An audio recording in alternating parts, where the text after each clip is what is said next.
jam në oborrin e brendshëm të shtëpisë së Ibrahim Pash Pargaliut, vezirit ndoshta më të famshëm të Perëndërisë Osmane, i cili për 13 vjet qëndroi në pushtet. Pallati i tij ndodhet ballë për ballë xhamisë Sultan Ahmetit ose xhamisë Blu, siç e njohim ne. Njëkohësisht është kjo godin këtu e ndërtuar nga Sultan Bayaziti dhe të cilën në zemër të Stambollit ai e pati për 13 vjet si rezidencën e tij. Sot është Muzeu i Artit Islamik, është në krah të hipodromit ose qendrës vjetër Konstantinopollis në zemër të Stambollit. Në kohën e ndërtimit të tij dhe më pas gjatë kohës kur Ibrahim Pasha e sundonte, ky ishte një prej pallateve më të famshëm të Stambollit. Ibrahim Pasha lindi në Parga të Çamrisë, ai u bë kryeminist i Perëndërisë Osmane, gjithmonë diskutohej se cila ishte origjina e tij, po më e mundshme është shqiptare.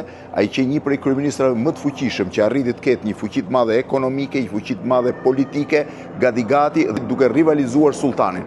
Pikërisht për këtë, mbas 13 vitesh si vezir i madh dhe mbas konflikteve që pati me gruan e Sultan Sulejmanit të Madhërisëm, ai u ekzekutua në vitin 1536. Ai u ekzekutua mbas një darke me Sultan Sulejmanin me urdhër Sultan Sulejmanit.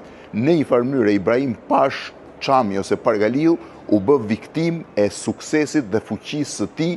Ky është pallati i tij, ndërsa kjo është salla kryesore e pritjeve, që sot është salla kryesore e Muzeut të Artit Islamik.